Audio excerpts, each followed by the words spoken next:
Shalom, peuple de Dieu, que l'Éternel vous bénisse, vous qui nous suivez partout dans le monde.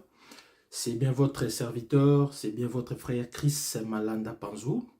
Nous sommes encore contents de pouvoir présenter ces numéros. En ces jours du 31 décembre, nous voulons en fait rebâtir les bornes qui ont été déplacées. Et c'est dans ces soucis, nous voulons en fait exhorter en même temps prêcher, ça signifie présenter les bonnes nouvelles, présenter ce que Jésus a dit dans sa parole. Alors pour cela, je commence à prendre une écriture. Nous sommes dans les livres de Ésaïe, le prophète Ésaïe, le chapitre 58, le premier verset, il est écrit « Crie à plein gosier, ne te retiens pas, élève ta voix comme une trompette. » Et annonce à mon peuple ses iniquités, à la maison de Jacob ses péchés. Voilà. Et la version Semeur dit ceci, crie de toute ta force et ne te retiens pas. Fais retentir ta voix comme le son du corps. À mon peuple, dénonce sa révolte et aux descendants de Jacob leur faute. Et lorsque nous lisons cela dans la version Parole de vie, il est écrit crie à plein gosier, crie à pleine voix, ne te retiens pas, fais résonner ta voix comme une trompette, présente ses fautes à mon peuple, leurs péchés aux enfants de Jacob. Voilà. Si nous avons pris cette écriture, c'est parce que le Seigneur nous envoie. Le Seigneur nous mandate pour dire de crier à son peuple. C'est vous qui êtes son peuple. C'est vous qui êtes de la maison de Jacob. Parce que nous sommes ceux de la maison d'Abraham par Isaac via Jacob. Vous voyez. Donc nous sommes de la maison de Jacob. C'est pourquoi le Seigneur nous dit, allez-y, parlez à mon peuple. Crie comme la trompette. Donc nous sommes cette trompette qui crie, qui sonne au milieu de tumultudes, du milieu de doctrines diverses, du milieu de doctrines perverses, de doctrines bizarres que nous voyons aujourd'hui. Surtout aujourd'hui dans ces jours du 31 décembre où nous allons assister à ce qu'on appelle les nuits de la traversée. Et comme vous pouvez remarquer sur notre titre, nous avons dit que la nuit de la traversée est satanique, vous voyez.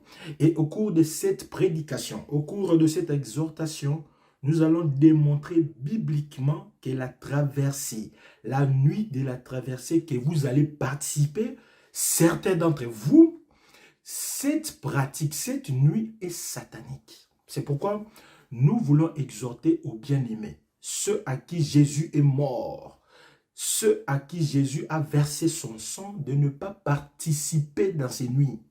Parce que ces nuits ne reflètent pas la croix. Ces nuits ne reflètent pas la grâce que Jésus nous a donnée. Et nous allons sonder les Écritures, nous allons comprendre que cette pratique n'a pas été faite par les apôtres. Cette pratique n'a pas été faite par les premiers disciples. Nous aussi, parce que nous marchons selon les fondements des apôtres et des prophètes, nous ne pouvons pas la pratiquer. C'est pourquoi nous, comme la sentinelle, nous venons sonner la trompette. Parce que la sentinelle veille. C'est ce que Ézéchiel, le chapitre 3, le verset 17 dit. « Fils de l'homme, je t'établis comme sentinelle sur la maison d'Israël. Tu écouteras la parole qui sortira de ma bouche et tu les avertiras de ma part. » Vous voyez. Donc nous sommes ceux-là qui sont envoyés par Dieu. Vous voyez. Ceux-là que Dieu a envoyés, pourquoi? Pour rapporter la parole de l'Éternel. Nous allons vous avertir de ce que l'Éternel a dit dans sa parole. C'est ce que nous allons avertir. C'est pourquoi je ne peux pas fermer ma bouche. Je ne pouvais pas me taire parce que j'observais depuis longtemps et le Seigneur m'a fait grâce, par la petite grâce que nous avons, de pouvoir réveiller, de pouvoir conscientiser le peuple de Dieu. Vous voyez? Parce que si j'ai gardé silence, alors je serai complice de ces pratiques. Alors qu'il faudrait dénoncer les œuvres infructueuses du diable. Vous voyez? Et dans cette mission, nous ne voulons pas subir des conséquences comme des mauvaises sentinelles. Parce qu'il est écrit dans la parole de Dieu, dans Ézéchiel, le chapitre 33, le verset 6. Il est écrit, si la sentinelle voit venir le pays et ne sonne pas de la trompette, si le peuple n'est pas averti et que l'épée vienne enlever à quelqu'un la vie, celui-ci périra à cause de son iniquité, mais, je redemanderai son sang à la sentinelle. Vous voyez? Si nous gardons silence au travers de cette pratique satanique qui se passe dans nos églises dites chrétiennes et que nous regardons sans rien dire, nous sommes participants. Et la conséquence, c'est que l'Éternel va demander le sang de vous qui allez dans ces veillées, de vous qui allez dans ces réveillons, de vous qui participez dans ces nuits de traversée. Et moi, je ne peux pas subir la conséquence parce que le Seigneur nous a mandaté, nous, comme ministres de la parole, de réveiller son peuple, de préparer l'Église à recevoir l'épouse, à recevoir l'époux et de rencontrer l'épouse. Vous voyez, c'est pourquoi nous sommes là devant vous, pour vous rappeler, pour vous ramener, vous, de la maison de Jacob. Si vous savez que vous êtes de la maison de Jacob, alors ces messages vous concernent. Ne partez pas dans ces nuits de veillée qui seront organisées aujourd'hui. Parce que quand nous prêchons aujourd'hui, c'est pour vous interdire par la parole de ne pas participer dans ces nuits. Parce que ces nuits, comme vous allez le voir bientôt, ce ne sont pas des nuits de Dieu, mais du diable. Remarquez, pour cela, je vais m'appliquer cette portion de l'Écriture. Nous sommes dans le livre des Tites, le chapitre 2. Je prends le verset 1er. Il est écrit, « Pour toi, dis les choses qui sont conformes à la saine doctrine. » Vous voyez? Je ne dis que ce qui est écrit dans la parole de Dieu. Le verset 15. « Dis ces choses, exhorte, reprend avec une pleine autorité, que personne ne te méprise. » Voilà. Donc, l'Éternel nous envoie d'exhorter, mais aussi de reprendre. C'est pourquoi au cours de cet enseignement, au cours de cette prédication, nous voulons en même temps exhorter et reprendre ce qui ne marche pas en conformité de la saine doctrine. Vous voyez? Donc, ne vous laissez pas, mes chers frères, ne vous laissez pas, mes chères sœurs, envahir, égaré par les diables. Parce que les diables continuent d'agir. Il a agi dans les jardins par les serpents. Et ces mêmes serpents continuent d'agir aujourd'hui. C'est pourquoi la Bible parle des esprits séducteurs. Vous voyez, ils sont là parmi nous. Ils sont en train de vous égarer de la bonne voie. Parce que vous ne pouvez pas respecter la parole de Dieu. Hein? Ne soyons pas, mes bien-aimés, comme des enfants. Les enfants sont ballottés par n'importe quel vent de doctrine. Une doctrine qui sort à gauche, il prend. Une doctrine qui sort à droite, il ramasse. Et vous êtes incapable d'expliquer qu'est-ce qui se passe. C'est pourquoi nous voulons montrer à travers ces numéros que la nuit de la traversée est satanique. Pourquoi nous disons cela? Première raison, voilà. Vous allez marcher ensemble avec nous pour comprendre pourquoi nous avons dit les nuits de la traversée sont sataniques. Première raison, lorsque nous lisons la Bible, parce que ces esprits séducteurs utilisent toujours la parole de Dieu tout en la déformant. C'est typique de leur père, parce que le diable, dans le jardin, a pris des portions des Écritures, mais il a torpillé les sens, il a tordu les sens, et a séduit Ève pour les détourner de la bonne voie. C'est ce qu'il continue de faire. Qu'est-ce qu'il fait? On vous dit que la nuit des traversées bibliques, on dit, mais les enfants d'Israël ont traversé. C'est dans la Bible, Exode 12, Exode 14. Oui, pour cela nous disons Amen. Mais qu'est-ce qui est écrit dans la Bible? Les problèmes avec nous, les chrétiens, nous ne sommes pas comme les chrétiens de Béret. Nous n'examinons pas ce qui est écrit dans la parole. Nous ne lisons pas nous-mêmes. En fait, nous lisons avec des lunettes des autres. Ça signifie que vous prenez ce que l'autre lit et vous l'avez conçu en vous. Vous avez des idées préconçues. Vous ne comprenez pas la puissance de la parole à vous-même. Vous ne lisez pas la parole vous-même à la maison. Non, ce n'est pas normal. Regardez, la Bible dit, lorsque nous lisons Exode 12, lorsque nous lisons Exode 14, effectivement, il y a eu traversée des nuits. Mais vous allez remarquer que les enfants d'Israël ont traversé une seule fois la nuit. Ils n'ont pas traversé plusieurs fois. Non, mais ce n'est pas ce que vous faites. Alors, pourquoi prendre Exode 12, Exode 14, tandis que vous pratiquez une autre chose? C'est ça l'esprit de la séduction. Vous comprenez? Parce que le diable prend une portion de l'écriture, amène et vous perturbe la foi. C'est ce qu'il fait. Voilà, donc dans la Bible, il y a une traversée, oui, la nuit, mais cette traversée s'effectuait une seule fois pour toutes. Ce n'est pas le cas pour vous. Et puis, la question que nous nous posons, vous venez d'où pour partir où? C'est ça la question. Et puis, pourquoi vous n'arrivez pas dans votre traversée? C'est ça la question. Posez à vos pasteurs, mais vous traversez, vous venez d'où? Pour partir où? Et puis, pourquoi vous n'arrivez pas dans votre marche? Parce que dans la parole de Dieu, lorsque nous lisons, nous comprenons que les enfants d'Israël venaient de l'Égypte pour arriver à Canaan et ils ont fini par arriver à Canaan dans les durées des 40 jours, pour dire 40 ans, par la prophétie d'Ézéchiel. Vous comprenez? Donc les enfants d'Israël ont quand même arrivé. Ils ont fait 40 ans dans le désert, mais ils ont fini par atteindre Canaan. Parce que c'est ça la destination. Mais vous venez d'où? Parce que chaque année, vous êtes en train de traverser. Et puis, je ne sais pas, vous traversez quoi? C'est ça la question. Posez cela à vos pasteurs. Vous venez d'où? Vous partez où? Et puis, pourquoi vous n'arrivez pas à chaque traversée? Parce que les enfants d'Israël ont traversé une seule fois. Vous comprenez? Donc, vous comprenez que vous ne pouvez pas prendre un jour et l'incorporer comme une nuit de traversée. Donc, le 31 décembre ne peut pas être un jour où nous devons traverser parce que nous partons d'une année à une autre. Ce n'est pas biblique. Et tout ce qui n'est pas biblique est diabolique. Vous voyez? C'est pourquoi on a dit que c'est satanique. D'ailleurs, vous allez comprendre que les enfants d'Israël ont traversé les 14 Nissan. Et si nous comparons les calendriers hébraïques, Nissan par rapport au calendrier romain, grégorien aujourd'hui que nous utilisons, c'est avril, mars-avril. Mais vous traversez les 31 décembre. Vous voyez? Alors que les enfants d'Israël ont traversé les 14 Nissan. Donc, vous comprenez déjà qu'il y a un problème qu'on ne peut pas respecter parce que tout le monde ne peut pas traverser avec vous les 31.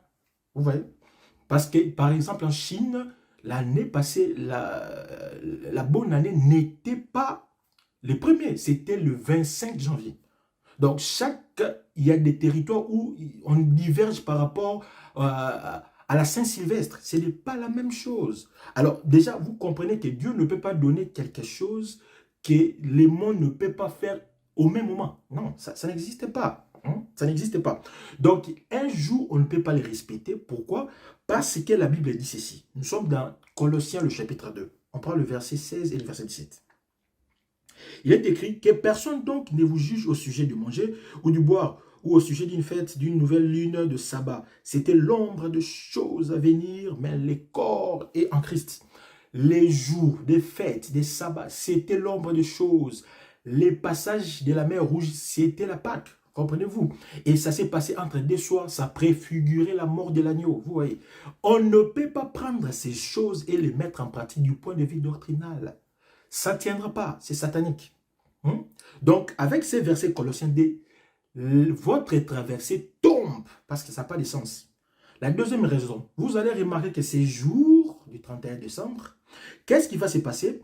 Les pasteurs ou les hommes de Dieu ont donné à ces jours un sens spirituel, ont donné à ces jours une signification, une portée prépondérante. En fait, ils ont fait du 31 décembre une solennité. Vous voyez?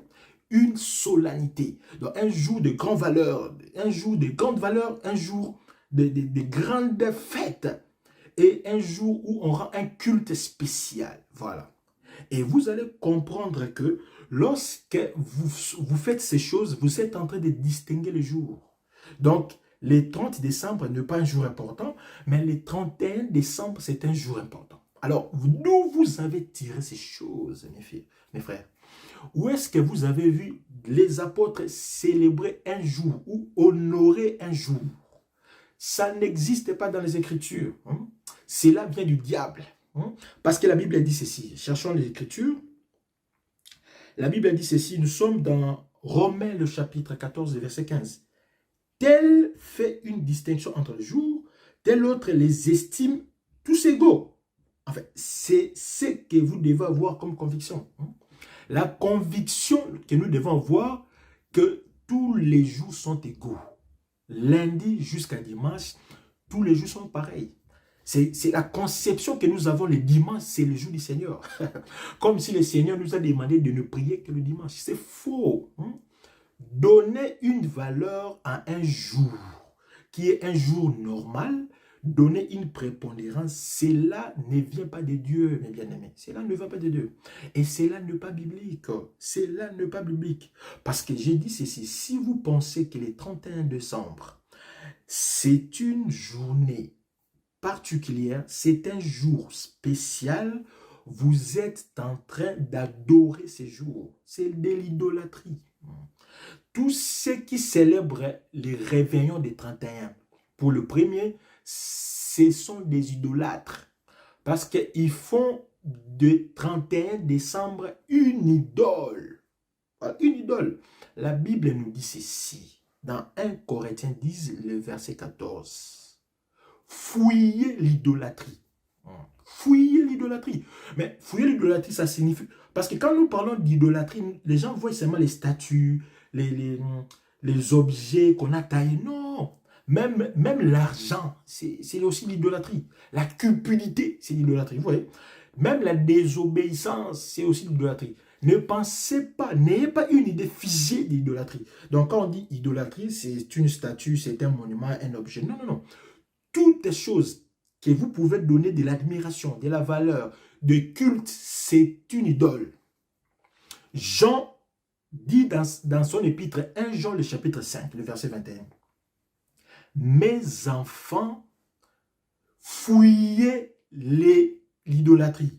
Il a encore dit, gardez-vous des idoles. Vous voyez, gardez-vous des idoles. Et parmi les idoles que nous, aujourd'hui, nous martelons, c'est le 31 décembre.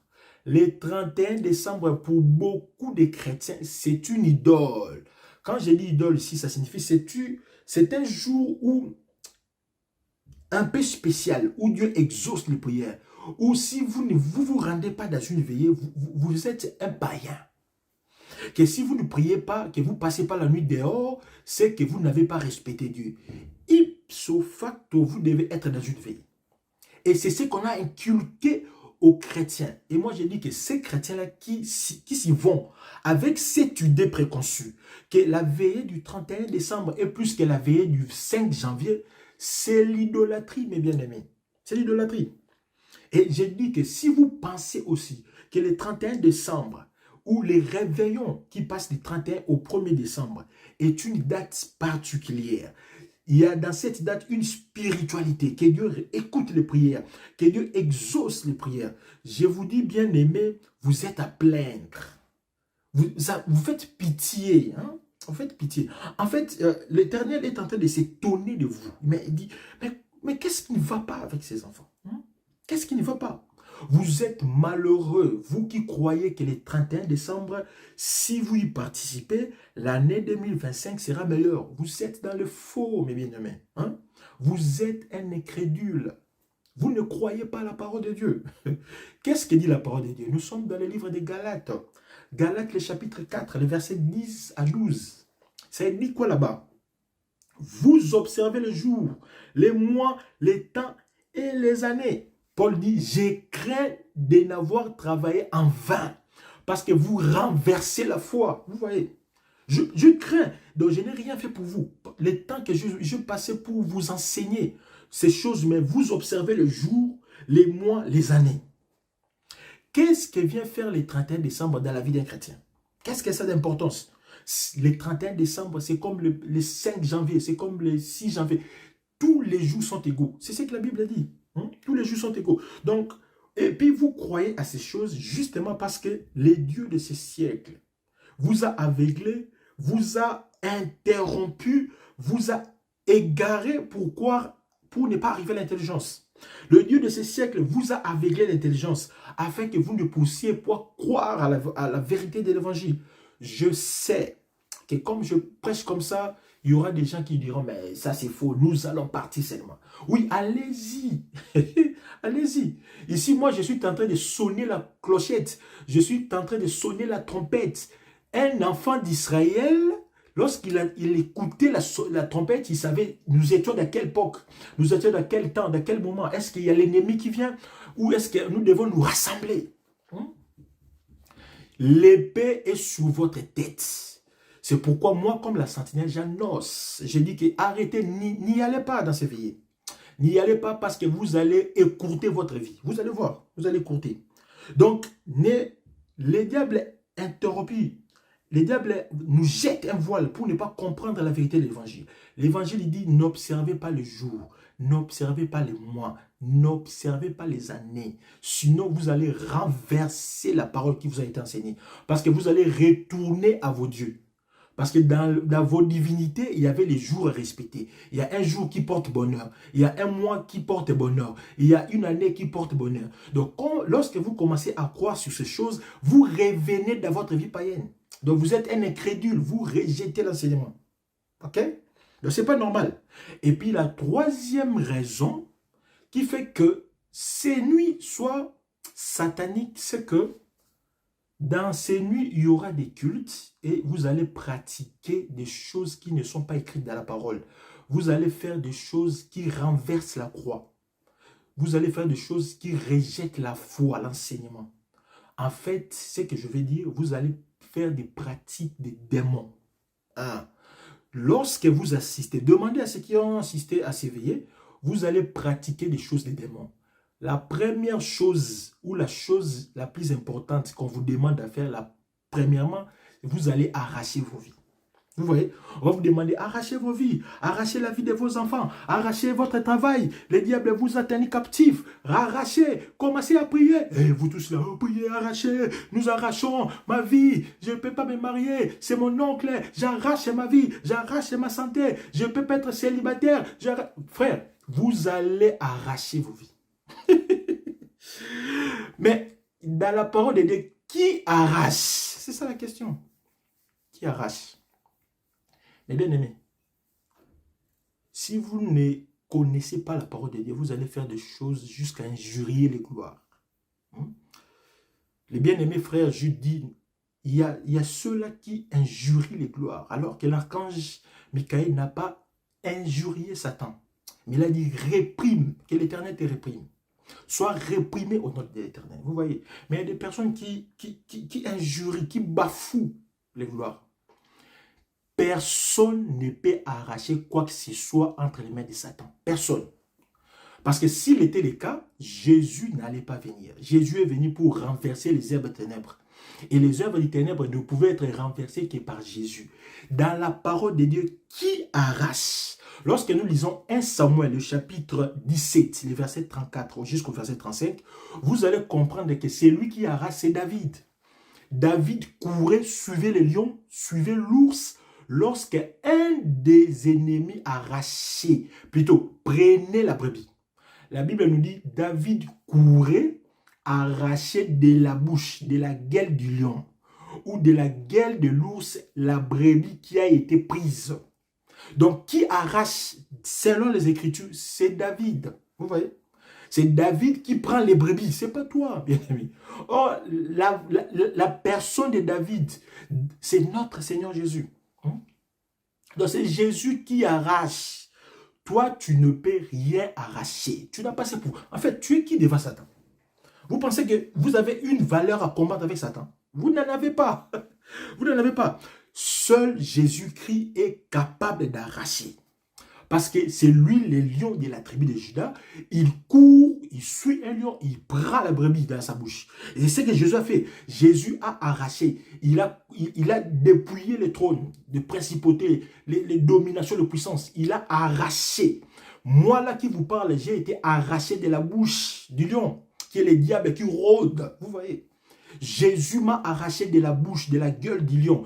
Et je suis sain et sauve. Vous voyez. C'est Jésus qui m'a sauvé. Mais comment tu peux encore dire que j'arrache? Cela signifie que ta vie n'est pas arrachée. Tu es encore entre les mains des diables. C'est pourquoi tu arraches.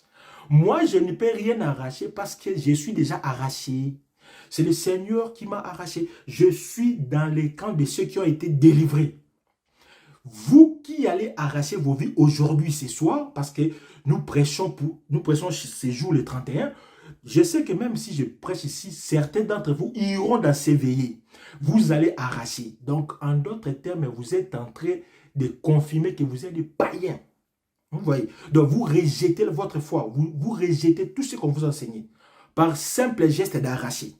C'est David qui arrache la brebis dans la bouche. Pas vous, c'est Jésus qui nous a arrachés. Donc, arrêtez ce genre de prière parce que c'est diabolique. La deuxième chose, on va vous demander de briser les liens. Briser les liens de célibat. Je brise les liens, brisez. Ce qui était pour l'année 2024 ne puisse pas vous suivre dans 2025. Brisez, brisez. Et vous criez, brisez, je brise le sang de Jésus. C'est pas possible. Bien aimé, vous savez, il y a des choses qu'on ne peut faire que par ignorance.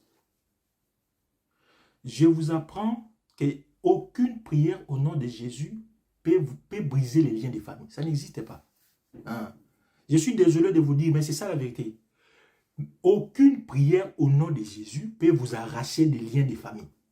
Ça n'existe pas cette prière-là. Pourquoi? Parce que lorsque nous lisons les livres, regardez, je vais chercher pour vous. Si nous prenons le livre de Luc, le chapitre 12, Luc 12, le verset 13 jusqu'au verset 14. Lorsque vous lisez cette écriture, vous allez comprendre qu'il y a deux frères qui se querellaient sur un problème de succession. Donc, deux frères de sang, donc il y avait la famille. Et on a demandé à Jésus d'intervenir. Maître, est-ce que tu ne peux pas nous séparer entre moi et mon frère? Jésus a dit, mais qui m'a installé juge? Qui m'a nommé juge pour séparer les biens successoraux? Donc, je vous apprends que Jésus n'entre pas dans les affaires d'autrui. Parce que si vous avez un problème avec votre frère, la Bible dit, allez arranger. Jésus n'entre pas. Dans les liens de sang, Jésus n'entre pas. C'est pourquoi les apôtres, lorsqu'ils vont répéter l'enseignement de Jésus, ils vont dire quoi? Occupe-toi de tes affaires. Vous voyez? Occupe-toi de tes affaires. Pourquoi? Parce que le maître ne s'occupe pas des affaires d'autrui. Il ne s'occupe pas des affaires d'autrui. Ça ne sert à rien de briser les liens parce que Jésus ne viendra pas. Jésus n'entre pas dans les liens de sang. Si vous avez un problème avec votre père, que vous êtes stérile, Jésus ne viendra pas. Il ne vient pas. Parce que Jésus n'entre pas dans les affaires d'autrui. Il a dit ça clairement dans Luc ici. Luc 12, les versets 13 à 14. Qui m'a nommé juge? D'abord, qui? Donc, cherchez votre solution. Maintenant, je vais dire, si vous voulez que votre lien de famille, que Jésus puisse intervenir, puisse entrer pour vous départager, Jésus a déjà trouvé une solution. Il faut croire en lui. Point barre. Vous comprenez? Cela signifie, l'unique moyen pour que Jésus puisse briser les liens des familles, vous devez recevoir Jésus comme Seigneur et Sauveur. Qu'est-ce que je vais dire? Tu es de la famille Landou. Donc, tu dois cesser d'être le fils de papa Landou. Tu dois cesser d'être le fils de maman Landou pour que tu puisses être le fils de Dieu, pour que tu puisses être la fille de Dieu. C'est ça l'unique moyen pour briser le lien. Ça signifie, c'est ça Jean 1, le verset 12 à 13. À tous ceux qui l'ont reçu, il leur a donné le pouvoir de devenir enfants de Dieu. Non de la chair et de la volonté. Ça signifie non du sang et de la volonté des hommes, mais de l'esprit.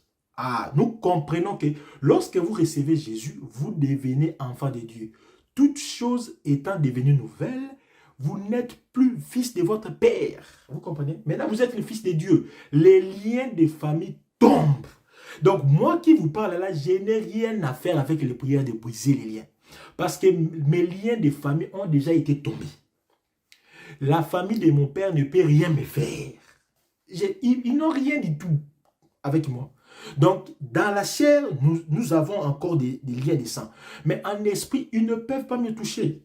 Parce que le diable attaque l'esprit. Il n'attaque pas la chair d'abord. Il attaque l'esprit parce que l'esprit conduit la chair et l'âme. Donc, moi, je ne peux pas prier comme ça parce que le sang de Jésus qui est la vie m'a donné une autre vie. Je suis dans la famille des saints. Peuple élu, peuple racheté, sacerdoce royal, royaume des sacrificateurs. Gloire à Jésus. Vous voyez? Donc, je ne peux pas briser les liens. Les liens sont déjà brisés. Donc, vous qui faites des prières de brisement des liens, ça signifie des liens de famille. Vous êtes des païens. Et c'est ce que vous allez faire aujourd'hui, les soirs ici. Vous allez faire ça. Vous allez le faire. C'est vraiment pitié. Je vous plains. Vous êtes malheureux. Troisième des choses que vous allez faire, vous allez bâtir des hôtels. Bâtissez les hôtels. Abraham a bâti l'hôtel. Ceci a bâti l'hôtel. Et les combles de tout ça, on va vous prendre des écritures. Parce que c'est ça les diables. Hein? Les diables prennent toujours les écritures. Mal interprété. Bâtir l'hôtel. Mes frères, je vous dis, l'hôtel aujourd'hui qui a été bâti, c'est la croix de Jésus. Jésus a déjà bâti pour nous un hôtel. L'hôtel, c'est la croix. Et la croix, comme hôtel, a été bâtie une seule fois. Pas deux fois. Non, non, non, pas deux fois. Donc, Jésus a déjà bâti l'hôtel. Parce que la Bible dit d'abord, nous sommes dans Psaume 127, le verset 1. Si l'Éternel ne bâtit pas la maison, ceux qui bâtissent en vain. Vous voyez? Donc, tu ne peux rien bâtir qui va résister, jamais. Pour bâtir, il faut bâtir avec la parole. C'est comme la maison qui est construite sur les rochers. Les vents peuvent venir, la tempête, la maison restera sur les rochers. Mais c'est lui qui bâtit cette maison, c'est Dieu. Vous voyez, Jésus, c'est lui qui a bâti l'autel. Et l'autel, c'est la croix. La croix a été bâtie une seule fois pour toutes, c'est éternel. Je ne peux plus bâtir l'autel. Mais d'abord, je suis qui pour bâtir l'autel? Je suis qui? Regardez l'écriture dit. Je vous prends pour vous. Je prends Romains 6, le verset 10. Il est écrit, car il est mort, et c'est pour le péché qu'il est mort une seule fois pour toutes. Il est revenu à la vie, c'est pour dire qu'il vit. Jésus a bâti l'autel une seule fois pour toutes. Fini, terminé. Moi qui vous parle, je ne peux plus rien bâtir. J'ai une chambre dans un coin, je cherche une table, je mets des bougies. Mais ça, c'est le fétichisme. C'est la sorcellerie. C'est la sorcellerie. Donc, je ne peux pas bâtir l'autel parce que l'autel, c'est la croix. Et Jésus est mort une fois pour la croix. Il nous a rachetés. Il nous a délivrés. Nous sommes rachetés. J'ai la rédemption éternelle. C'est l'assurance que j'ai de Dieu. Et ça, personne ne peut l'ôter. J'ai l'assurance que lorsque Jésus viendra, il va me voir, il va m'appeler et j'y monterai avec lui. J'irai avec lui, je serai avec lui. Vous voyez, ça c'est une assurance. Donc vous qui bâtissez les hôtels, vous bâtissez les hôtels temporairement par mois. Janvier, vous bâtissez des hôtels. Décembre, vous bâtissez des hôtels, ainsi de suite. Et il y a même des églises qui sont spécialisées pour le bâtissement des hôtels. L'apôtre Paul dit ceci. C'est qu'on sacrifie, on les sacrifie. Je cherche l'écriture pour ne pas pérorer. 1 Corinthiens, le chapitre 10, le verset 20. Il est écrit, j'ai dit, c'est qu'on sacrifie, on les sacrifie à des démons et non à Dieu. Or, je ne veux pas que vous soyez en communion avec les démons. Si vous bâtissez des hôtels, alors vous les bâtissez pour les démons. Voilà. Parce que Dieu a bâti une seule fois l'autel, c'est sur la croix et puis fini, terminé. Aujourd'hui, nous tous, nous mangeons sur cet autel qui est la croix. C'est la croix qui nous donne la nourriture. C'est lui qui ne mange pas mon corps, qui ne boit pas mon sang, n'est pas digne de moi. Il n'aura pas la vie éternelle. C'est ça l'autel, frère. Donc, tu ne peux plus bâtir l'autel. Si tu bâtissais un autel, un pasteur te dit que bâtissez l'autel, faites des prières, vous êtes en train de le faire pour des démons. Et vous entrez en contact avec les démons. Donc vous, aujourd'hui, qui allez bâtir les hôtels, vous serez en communion avec les démons. Les démons seront ensemble avec vous. Vous voyez? La quatrième pratique que vous allez faire, vous allez dédier l'année. Dédicace de l'année. Mes frères, il faut dédier cette année. La Bible dit qu'il faut toujours dédier. Salomon a dédié les temples à Dieu. Ils vont prendre des écritures. C'est ça la spécialité. Des écritures qui n'ont rien compris, ni dans la doctrine, ni dans la révélation. Et puis, on va vous citer bâtir l'autel. Plutôt dédier l'année. Je vous dis, il y a ceux qui vont dédier l'année par les prières. Vous allez faire des prières et vous allez croire que ces prières vont produire des effets, vont réagir comme vous avez dit. C'est du fétichisme. Voilà, c'est du fétichisme. Nous, les chrétiens, nous n'avons pas besoin de dédier des jours. Non. Parce que si je dédie un jour, je dis que je trouve ce jour plus important. Vous voyez? Dans l'année 2024, ce n'était pas plus important que l'année 2025. Je vais dédier 2025 entre les mains de Dieu. Mais qui nous a demandé de dédier des années? Quel est cet apôtre qui a enseigné comme ça? Citez-moi son nom. Faites-moi dans les commentaires, il y a un apôtre qui a dédié l'année. Parce que quand vous dédiez les années, ça signifie vous observez les jours, les mois et les années. En d'autres termes, vous êtes en train de récupérer vos dieux. Parce que dans nos dieux, les dieux que nous servons, Galates 4, 8 et 9, on avait nos dieux à nous qui demandaient des dédicaces, qu'on puisse faire des prières, qu'on puisse faire ceci, qu'on puisse acheter des tsamba, des vins, faire des libations, ainsi de suite. Vous voyez? Alors, cette pratique, c'est une pratique païenne. Quand vous faites des choses comme ça, vous êtes un païen. Vous n'êtes pas différent des Ngunza.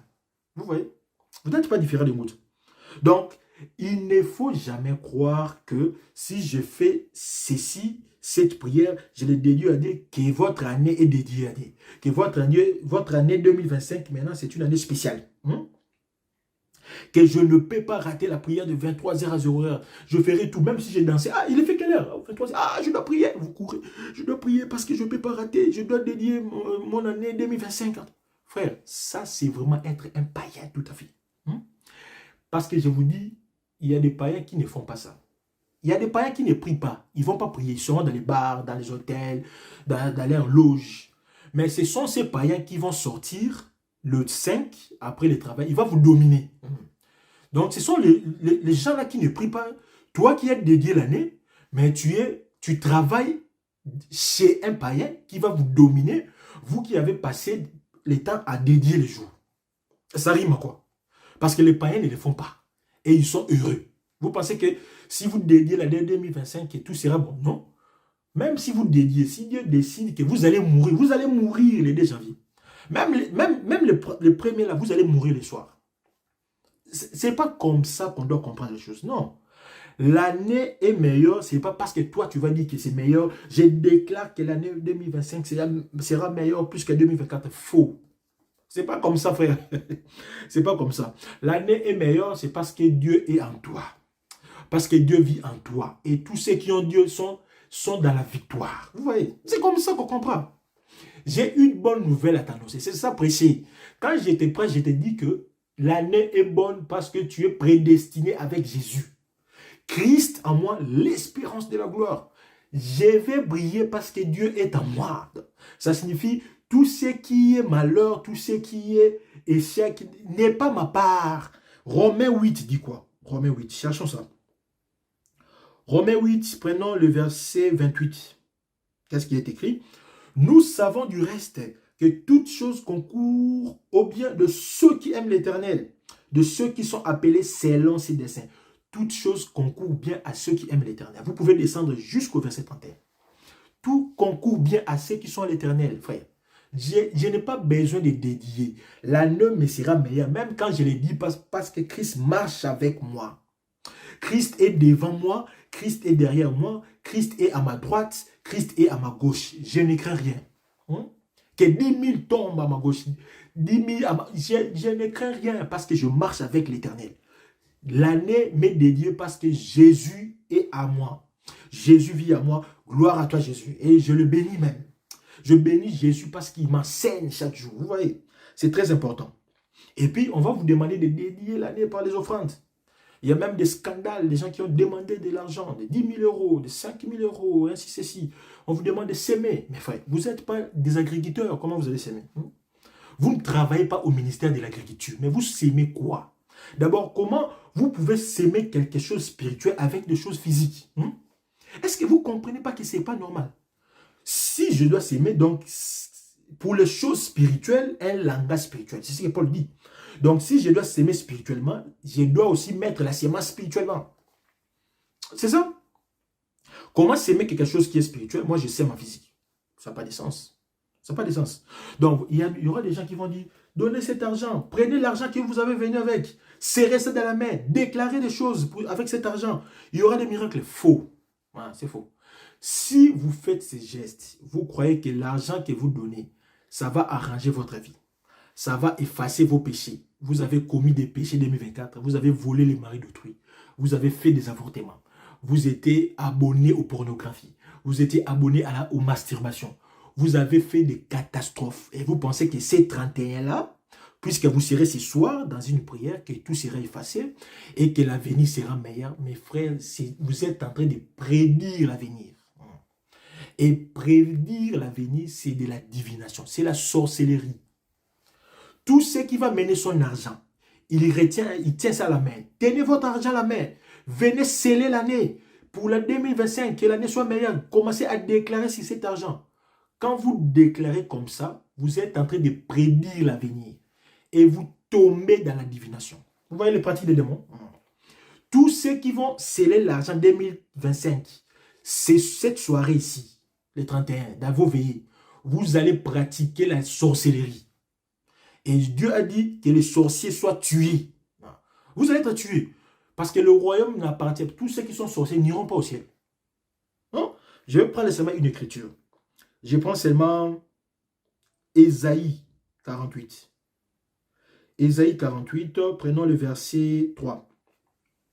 Dès longtemps, je fais des premières prédictions. Elles sont sorties de ma bouche et je les ai publiées. Soudain, j'ai agi et je les accomplis. Donc, c'est lui qui peut faire des prédictions, c'est seulement Dieu. C'est Dieu qui peut te bénir. Et nous sommes bénis par les paroles de l'Éternel. Vous voyez, quand nous prêchons comme ça, vous êtes bénis par la parole de Dieu. Quand vous écoutez les enseignements, vous êtes bénis. Dieu qui vit en vous, vous bénit le jour au jour. La Bible dit, vous êtes bénis de toutes sortes de bénédictions célestes. Est-ce que d'abord vous comprenez? Vous n'avez pas besoin de bénédictions en 2025 parce que vous êtes bénis de toutes sortes de bénédictions. La Bible dit ça, Éphésiens 1, le verset 3. Béni soit Dieu le Père de notre Seigneur Jésus qui nous a bénis de toutes sortes de bénédictions spirituelles dans les lieux célestes. Vous voyez, nous sommes déjà bénis, mes bien-aimés. Je n'ai rien à bénir l'année 2025. L'année 2025 est bénie parce que Jésus marche en moi et en Jésus, je suis béni dans les lieux célestes. Voilà. Donc, je n'ai rien à faire avec. OK? Et puis, on va vous demander d'entrer en alliance avec les pasteurs. Entrez en alliance avec le pasteur.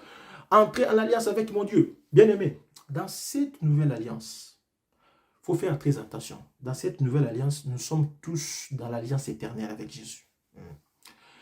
Tous ces commentaires, tous ces commandements, de croire que votre pasteur est un Dieu.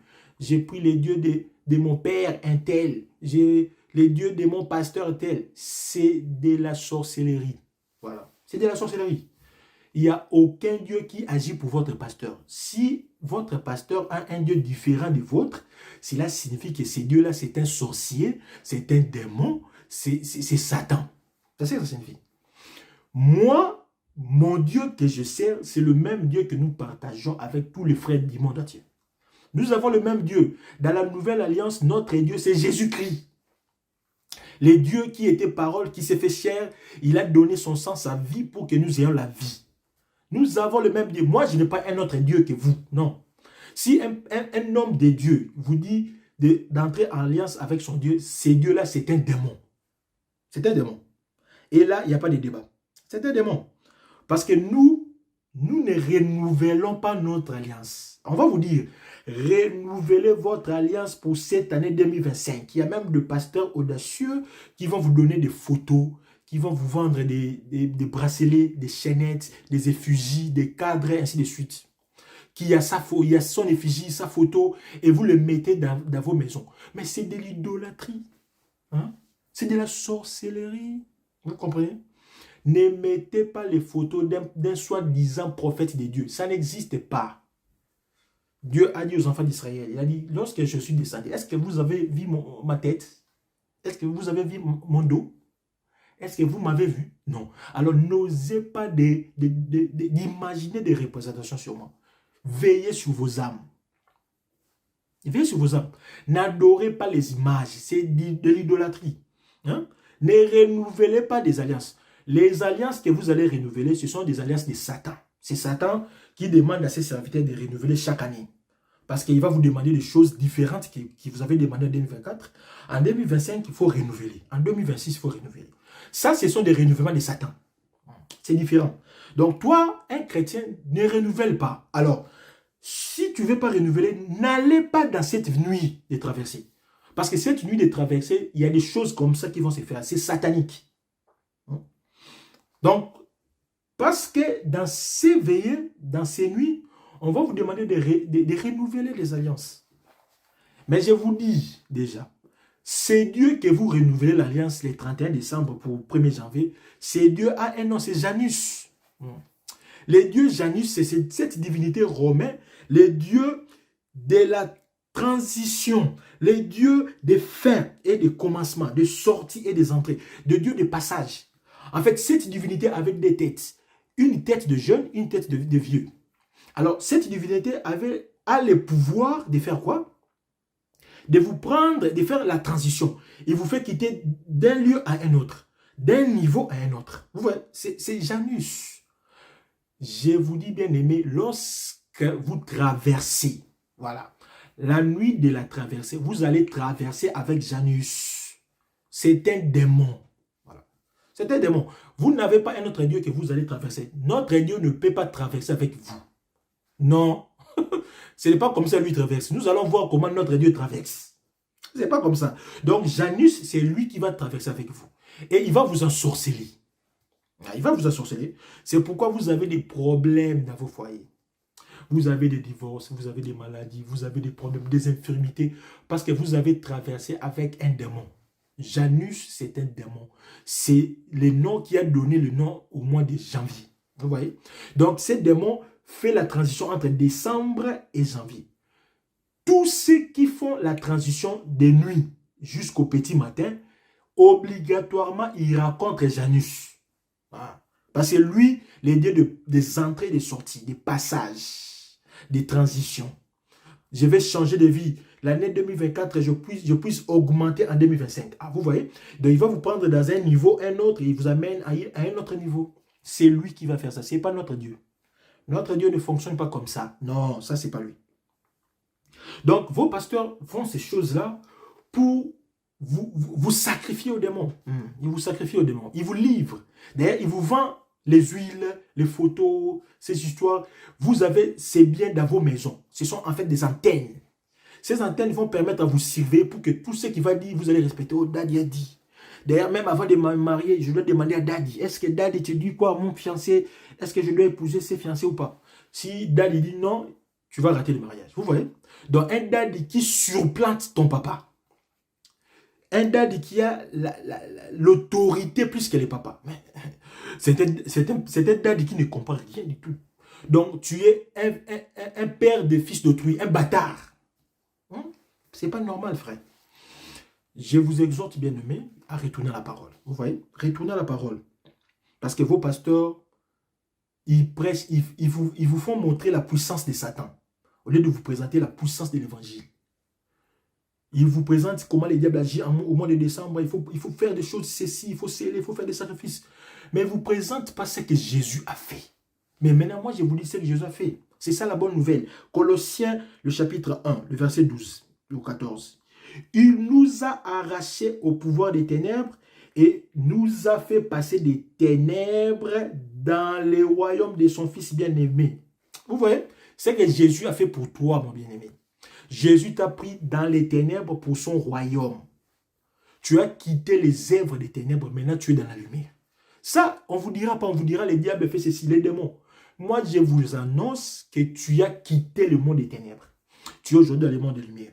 Et tu étant libéré, étant ensemble avec lui, nous sommes libérés. Car nous avons reçu les pardons des péchés. Vous voyez? Nous sommes libérés. Je suis libre. Je suis libre. Alors, que conclure? Je dirais comme Paul à Galates. Galates 3. Paul a dit quoi? Ô Galates, dépourvus de sens, qui vous a ensorcelé?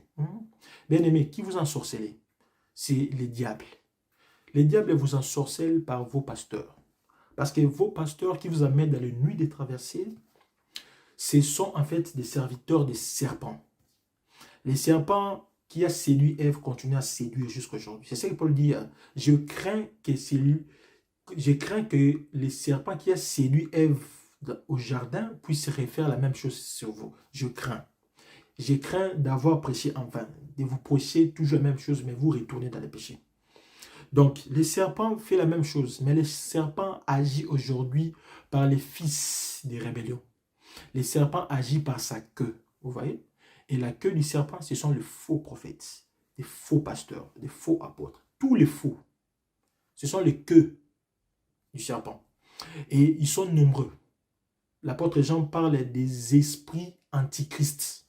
Ils sont très nombreux, qui renversent la doctrine. Je voudrais bien vous dire, retenez-moi bien, ne pensez pas que le 31, c'est un jour spécial. Non, c'est un jour comme un autre.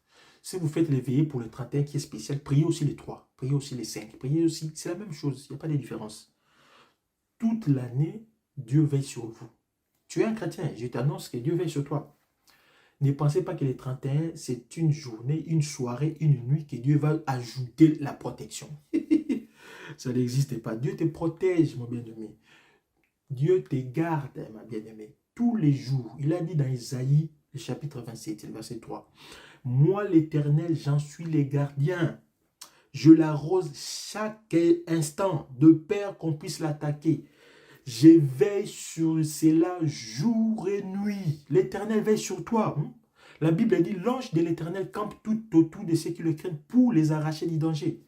Les diables rôdent. Rôder, ça signifie, il prend un temps de rester sur place, mais il finira par partir. Mais Dieu ne part pas. L'ange de l'Éternel campe. Camper, ça signifie, il a bâti sa maison sur toi. Il est avec toi. Il ne part pas. Il ne t'a jamais laissé. Ebenezer, jusqu'ici, Dieu m'a sauvé. Il reste avec moi. Je n'ai pas à me craindre. Vous voyez, il reste avec moi. Parce qu'on va vous faire croire, non, je prie beaucoup parce que le mois de décembre, il y a beaucoup de morts, il y a des accidents, il y a des réclamations, il y a des sacrifices dans le monde des ténèbres. Bien aimé, qu'est-ce que moi j'ai à faire avec le monde des ténèbres? Jésus dit dans Jean 14, verset 30, que c'est lui qui vient, les princes de ce monde, les diables, n'a rien à voir avec moi. Nous n'avons rien en commun avec les diables. Qu'il vienne ou pas, quel est mon problème? Je n'ai rien à faire du diable. Je n'ai rien à faire. Parce que je vous dis, les jours que les enfants d'Israël sont sortis de l'Égypte, vous savez, il y a combien de chars qui ont suivi les enfants d'Israël? Plus de 600 chars. Mais aucun enfant d'Israël a été pris par les Égyptiens. Aucun. Je suis en train de vous annoncer. Même si vous ne partez pas dans cette veillée, vous ne mourrez pas. Vous n'allez pas mourir. Parce que l'Éternel veille sur toi. L'Éternel a veillé sur les enfants d'Israël comme l'aigle. Il a dit ça. J'étais comme l'aigle qui vous a pris dans l'Égypte. Et lorsqu'on est dans l'ombre de l'Éternel, c'est lui qui demeure sous l'abri de l'ombre de l'Éternel, repose. Repose à l'ombre de Tout-Puissant. Mais toi, tu es sous les ailes de l'aigle. Qui peut te prendre? Personne. Aucun Égyptien a pris un enfant d'Israël. Aucun. Dites-moi si il y a un enfant d'Israël qui a été récupéré par les Égyptiens. Ça n'existe pas. Ça n'existe pas, bien aimé. Ça signifie que le Seigneur veille sur nous tous. Il veille sur nous. Donc, croyez à ce que Dieu dit. Rejetez ce que disent les hommes. La vérité sort de la bouche de Dieu, pas de votre pasteur. Si vous commencez à croire que votre pasteur est plus puissant que Dieu, alors vous allez périr ensemble avec lui. Ce que je vous annonce ces jours du 31 décembre, arrachez votre vie du monde des ténèbres. Arrêtez ces comportements de fétichisme. Arrêtez d'écouter les hommes. Sortez dans ces groupes de livrés. Livré est ensemble avec les blés. Parce que livré se comporte comme les blés, mais n'a pas de fruits. Livré ne produit pas de fruits. Non. Toi, tu es un blé. Sortez dans ces milliers de blés. Produisez des fruits dignes de repentance. C'est ce que nous avons besoin. Sortez, vous n'avez rien à faire. Dormez chez vous tranquillement. Ne partez pas dans cette veille, ne partez pas. La Bible dit, je couche en paix et je me réveille parce que le Seigneur me protège. Je vais dormir en paix, j'ai pris ou pas. Mais la Bible dit, priez sans cesse. Mon esprit est en train de prier parce que l'esprit qui est en moi me donne des soupirs. Vous voyez, je suis en train de prier en soupir, en esprit. C'est ça la prière en langue. J'ai pris en esprit. Même quand je dors, mon esprit est en prière. Les diables ne sauraient pas me prendre, jamais. Donc, dormez tranquillement, paisiblement, parce que en paix, je me dors et je me réveille. Les diables ne feront rien, parce que je suis sauvegardé. L'ange de l'Éternel veille sur moi. Ça, c'est la vérité. Donc, il n'y a pas ces choses-là. Arrêtez de passer les veillées de nuit comme ça. Arrêtez de passer des nuits comme ça, blanches, inutilement. Dormez chez vous tranquillement. Parce que partir dans ces nuits de veillée, c'est en fait une pratique des démons. Vous voyez? C'est une pratique des démons. Le 31 décembre ne va rien changer dans votre vie. D'ailleurs, si vous partez là-bas, toute votre vie va basculer. Vous entrez dans le monde de Satan. Parce que le Satan va vous prendre à captif. Donc, il y a une seule traversée. C'est cette traversée qui s'est faite une seule fois dans la vie. Retenez-moi bien. Les enfants d'Israël sont passés de l'Égypte vers Canaan. Il y a une seule fois que nous faisons la traversée. Nous quittons le monde des ténèbres, nous venons dans le monde de la lumière. Nous quittons païens, nous revenons chrétiens. Point barre. C'est ça la traversée. Donc, j'étais dans les ténèbres, je deviens enfant de la lumière. C'est ça la traversée. Et quand je deviens enfant de la lumière, je ne peux plus redevenir païen. Parce que vous qui partez dans les nuits de traversée, les 31 au 1er, vous allez faire de nuit. 2024. 2025, les 31 au 25, 2026. Donc vous allez encore traverser. Ça signifie quoi? J'ai quitté le monde des ténèbres, je viens dans la lumière. Après janvier, je retourne dans mes péchés. Je continue à prendre les maris d'autrui, les femmes d'autrui. Je commence à tuer, à escroquer, à faire ceci. Je vis dans le péché. À partir du 30 janvier, du 30 décembre, je renouvelle encore l'alliance. Je laisse mes péchés pendant un mois. Je renouvelle encore les péchés. C'est ce que vous enseignez là-bas. La bonne nuit des traversées, c'est recevoir Jésus-Christ. Ça signifie quitter le monde de l'Égypte, entrer à Canaan. Vous voyez? C'est au paradis. Ce n'est que cette traversée, et cette traversée se passe par la croix. Vous recevez Jésus, vous entrez dans le monde de Dieu, Dieu va vous bénir. Et quand vous avez traversé comment? Comme vous avez traversé dans votre vie, demeurez dans cette foi. Demeurez dans l'enseignement de Jésus. Ne pratiquez plus le péché. Parce que celui qui pratique le péché est du diable. C'est ça la nuit des traversées. La nuit des traversées, ça signifie quitter l'Égypte, le monde, et entrer vers Christ. Vivez la sanctification par la parole. Respectez Dieu par la parole et tous les restes va vous donner un surcroît. Je termine avec Jude. Regarde ce que Jude dit. Jude dit quoi? Regardez. Or, c'est lui qui peut vous préserver de toute chute et de vous faire paraître devant sa gloire irrépréhensible d'allégresse. À Dieu seul, notre Seigneur, par Jésus-Christ, notre Seigneur, soit la gloire, la majesté, la force, la puissance, d'eux avant tous les temps et maintenant pour le siècle. Amen. Donc, c'est Jésus qui nous aide, qui nous rend purs, qui nous présente. Et Jésus a dit dans sa parole, dans Jean 15, verset 3, vous êtes déjà purs par la parole que je vous ai dite. Que le Seigneur vous bénisse, vous qui nous avez suivis. Ne partez pas dans ces veillées, parce que vous nous avez écoutés. L'enfant de Dieu écoute ce que disent les apôtres. Et ce que nous prêchons, c'est ce que les apôtres ont prêché. Les apôtres ont prêché que la traversée de nuit s'est faite une fois lorsque vous recevez Jésus et vous êtes enfant de Dieu. Vivez comme enfant de Dieu. Que Dieu vous bénisse.